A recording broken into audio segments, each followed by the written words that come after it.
बच्चों, तो आप जान रहे हो मैं आपका आर्यन सर, आपका दोस्त मेंटोर आईआईटी पटना से। तो आज हमारा टॉपिक है भाई कि पीरियोडिक क्लासिफिकेशन ऑफ एलिमेंट्स होता क्या है। ये चैप्टर अब इनऑर्गेनिक का है। हमें सबसे पहले पढ़ना पड़ेगा कि इनऑर्गेनिक केमिस्ट्री होती क्या है। ये उसका एक बेसिक फंडामेंटल ये चैप्टर है। ये पूरा चैप्टर आपके पीरियोडिक टेबल से डील करेगा। सबसे पहले बात आती है पीरियोडिक क्लासिफिकेशन। हम जरूरत क्यों पड़ी कि एलिमेंट्स को हमें क्लासिफाई करना पड़ेगा।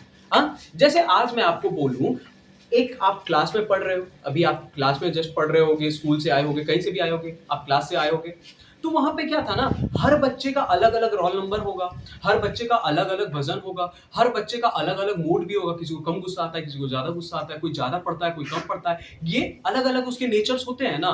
कोई जल्दी मतलब किसी से भी बात करेगा, कोई बहुत कम बात करेगा। ये इस टाइप के उसके अलग अलग फंक्शंस हैं। सिमिलरली हमारे एलिमेंट्स के भी इसी तरह फंक्शन होते हैं। कुछ एलिमेंट ऐसे होते हैं जो ज्यादा रिएक्ट कर जाएंगे, कुछ एलिमेंट ऐसे होंगे जो कम रिएक्ट करेंगे, कुछ एलिमेंट ऐसे भी होंगे जो रिएक्शन नहीं दिखाते हैं। और उनका वजन भी होता है। जैसे हमारा वजन होगा उसी तरह एलिमेंट्स का भी वजन होता है। और जैसे हमें क्या किया गया है, ये क्या बोलते हैं, हमें एक रोल नंबर असाइन किया गया है ना हमारे स्कूल में या फिर क्लासरूम में, उसी तरह एलिमेंट्स को भी एक रोल नंबर असाइन कर दिया गया है जिसको हम एटॉमिक नंबर कहते हैं। ओके, एटॉमिक नंबर हम कैसे बोलेंगे कि एटॉमिक नंबर एक ऐसा यूनिक नंबर है जो किसी एलिमेंट को असाइन किया गया है। ओके, उसके पोजीशंस के हिसाब से। नाउ सबसे पहले बात आती है कि why there was the need of classification. Okay, classification की नीड क्यों पड़ी। ओके, मतलब हमें क्लासिफिकेशन क्यों देना पड़ा कि हर एलिमेंट को हमें अलग अलग हिस्सों में डिवाइड क्यों करना पड़ा। क्योंकि जैसे अब मैं बोलूं कि क्लास का टॉपर हमें आगे रखना है, जो मीडियम वाले बच्चे हैं उनको बीच में रखना है, और जो एवरेज मतलब ये जो नहीं पढ़ते हैं उनको पीछे रखना है कि हमारा क्लास डिस्टर्ब ना हो। इसी तरीके से हमने क्लासिफिकेशन भी ये पूरे हमारे एलिमेंट्स का क्लासिफिकेशन भी किया है। हमने कुछ ऐसे एलिमेंट्स को सबसे आगे रखा जो सबसे हल्का होता है, फिर उससे भारी, उससे भारी, इसी तरह करते करते हमारा 118 एलिमेंट अरेंज हो गया। ओके, 118 एलिमेंट हमारा इसी तरीके से अरेंज हुआ है। अब वो 118 एलिमेंट्स का देखो, आपको क्या लगता है पीरियोडिक टेबल एक दिन में बन गया होगा? नहीं, इसको हजारों साल लगे, मतलब 100 साल से ज्यादा ही लगा होगा इसको बनने में। ठीक है, तो सबसे पहले साइंटिस्ट थे जिन्होंने क्या बोला, उनका नाम था डोबेनियर ट्राइड। ओके, सबसे पहले साइंटिस्ट थे हमारे डोबेनियर ट्राइड।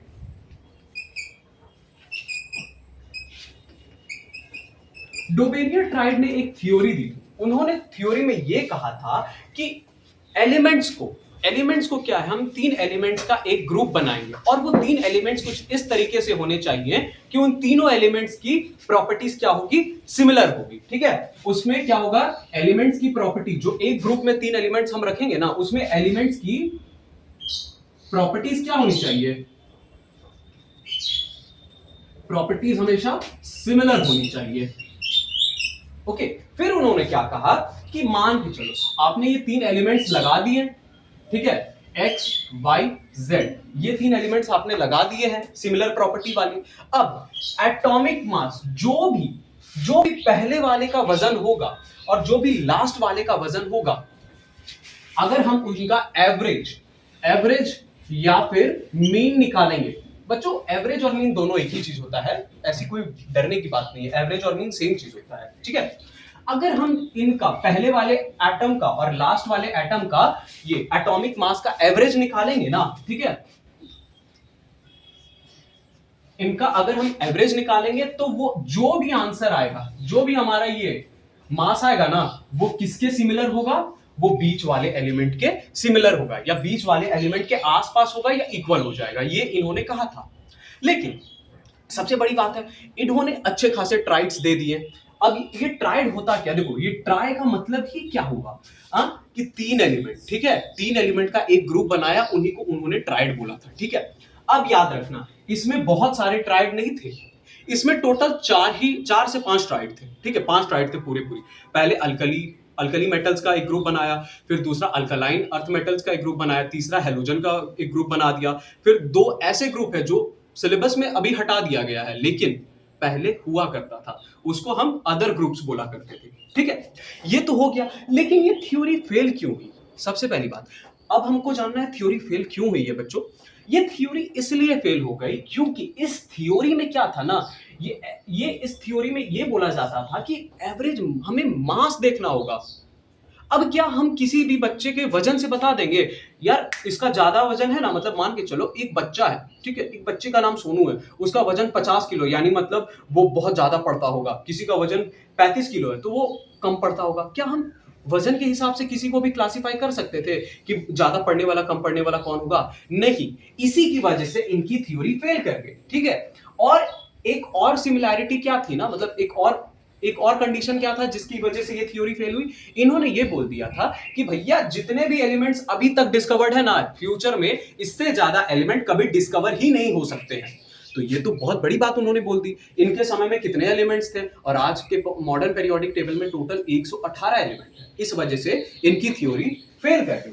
फिर अब आते हैं हमारे न्यूलैंड साहब, ठीक है, जिनका लॉ क्या था? ऑक्टेव्स का लॉ था, ठीक है, न्यूलैंड का लॉ ऑफ ऑक्टेव्स। हमारे दूसरे साइंटिस्ट कौन हुए थे? न्यूलैंड। ओके, न्यूलैंड का हमें क्या पढ़ना था? Law of octaves. अब जानते हैं ये लॉ ऑफ ऑक्टेव्स हुआ क्या करता है। देखो लॉ ऑफ ऑक्टेव्स, ओके, हम एक कहानी है, ठीक है, ये लॉ में पढ़ाने से पहले कहानी सुनता हूं। न्यूलैंड क्या थे ना, एक म्यूजिशियन, मतलब म्यूजिक से बहुत ज्यादा प्यार करते थे, ठीक है, म्यूजिक से बहुत ज्यादा प्यार करते थे। वो गाना लिखते थे, गाना सुनते थे, उनको मतलब म्यूजिक, वो खाते भी थे पीते भी थे, हम ऐसा बोल सकते हैं, ठीक है। क्या था कि वो जब म्यूजिक से इतना लगाव रखते थे तो हम उन्हें म्यूजिक का हर चीज पता था, अंतरा वंतरा सब पता था कि मतलब अंतरा क्या होता है, स्वर क्या होता है, ठीक है। तो म्यूजिक का बेसिक कॉर्ड है, 7 स्वर कहे जाते हैं, हमारे सुर के 7 स्वर होते हैं, मतलब बोला जाता है ना सुर 7 आया ना, उसमें सुर 7 ही है टोटल। और वो कौन से हैं? सा, रे, गा, मा, प, धा, नी। फिर क्या आ जाता है? फिर आ जाता है सा, ठीक है, 1 2 3 4 5 6 7, यहां पे एंड हुआ, ठीक है। फिर कौन सा आ गया? फिर से सा आ गया, ठीक है। इस थ्योरी में न्यूलैंड ने यह बोला था कि जो भी एलिमेंट्स होंगे, ठीक है, जो भी एलिमेंट्स को जब हम अरेंज करेंगे उनके प्रॉपर्टीज और उनके एटॉमिक मास के आधार पर, उसमें क्या होगा कि जो भी 8वां एलिमेंट होगा, हर 8वां एलिमेंट सिमिलर प्रॉपर्टी दिखाएगा पहले वाले के, ठीक है। उसका प्रॉपर्टी कैसा होगा? हर 8वां एलिमेंट का प्रॉपर्टी एकदम सेम होगा पहले वाले एलिमेंट के, ठीक है। प्रॉपर्टीज और एटॉमिक मास भी सेम होगा, ठीक है। ये चीज तो हो गया, लेकिन ये थ्योरी भी गलत हो गई। क्यों? क्योंकि इन्होंने बोला कि हर 8वां एलिमेंट सिमिलर होगा पहले वाले के, लेकिन ऐसा तो जरूरी नहीं है कि पेरियोडिक टेबल में सारे एलिमेंट्स में 8वां एलिमेंट एकदम सेम हो जाएगा पहले वाले की तरह। नहीं, ऐसा तो नहीं होता। इसी की वजह से इनकी थ्योरी फेल कर गई, ओके। और इनकी थ्योरी फेल करने का एक और मेन कारण था, इन्होंने एटॉमिक मास को कंसीडर कर दिया, ठीक है। इन्होंने क्या बोला? इनके टेबल के हिसाब से कि atomic mass is the periodic function of the table, okay. हम एटॉमिक मास के आधार पर ही टेबल को डिवाइड करेंगे और वहां पे प्रॉपर्टीज का भी फंक्शन लगा देंगे। तब ये भी गलत हो गया। इसी तरह फिर मेंडलीव साहब आए, ठीक है। हमारे मेंडलीव, आपको मेंडलीव को तो जानते ही होंगे क्योंकि आप 10th पढ़ के आए हैं। लेकिन बच्चों, मेंडलीव की मैं वो गलतियां नहीं बताऊंगा कि मेंडलीव ने पेरियोडिक टेबल में किया गया। मैं आपको जेईई मेंस का पोर्शन पढ़ाता हूं, ठीक है। मेंडलीव के बारे में तो देखो, मेंडलीव का पूरा पेरियोडिक टेबल बेटा सही जा रहा था। उन्होंने बस ये गलती कर दी थी कि उन्होंने बोल दिया कि आइसोटोप्स के बारे में वो कभी बता ही नहीं पाए। उन्होंने बोला कि अगर मान के चलो, अगर कभी भी उनसे पूछा गया कि आइसोटोप्स के बारे में आप क्या कहेंगे, तो वो कुछ कह ही नहीं पाए थे। आइसोटोप्स को अपने पेरियोडिक टेबल में वो नहीं रख पाए थे, इसी की वजह से उनका पेरियोडिक टेबल फेल हुआ। जो इंसान के पेरियोडिक टेबल में ऐसे जगह को छोड़ दिया गया था कि भाई यहां पे एक ऐसा एलिमेंट भी आएगा जो अभी डिस्कवर्ड नहीं है लेकिन फ्यूचर में डिस्कवर्ड हो जाएगा, उनके लिए उन्होंने जगह छोड़ दिया था। तो सोचो कितने ग्रेट साइंटिस्ट थे, ठीक है। अब हम पढ़ने जा रहे हैं हेनरी मोजलेस पेरियोडिक टेबल, ठीक है। Moseley's periodic table, okay, periodic table, लेकिन हम इसको पेरियोडिक लॉ से ही बोलते हैं, ठीक है। देखो पेरियोडिक टेबल पेरियोडिक लॉ अभी सिमिलर है, मान के चलो। देखो पेरियोडिक टेबल में ही ना पेरियोडिक लॉ आना है, ठीक है, क्योंकि टेबल के आधार पर टेबल जो भी होगा हम किसी लॉ पे ही ना बेस कराएंगे। अब समझो, मोजले ने एक चीज नोटिस किया, यार सब तो एटॉमिक मास ही कंसीडर कर रहा है, क्यों ना हम कुछ अलग करते हैं। उसने क्या किया, सारे सारे साइंटिस्ट की थ्योरी पढ़ ली यार, सबने एटॉमिक मास लिया है, किसी ने प्रॉपर्टी को लिया है, ठीक है।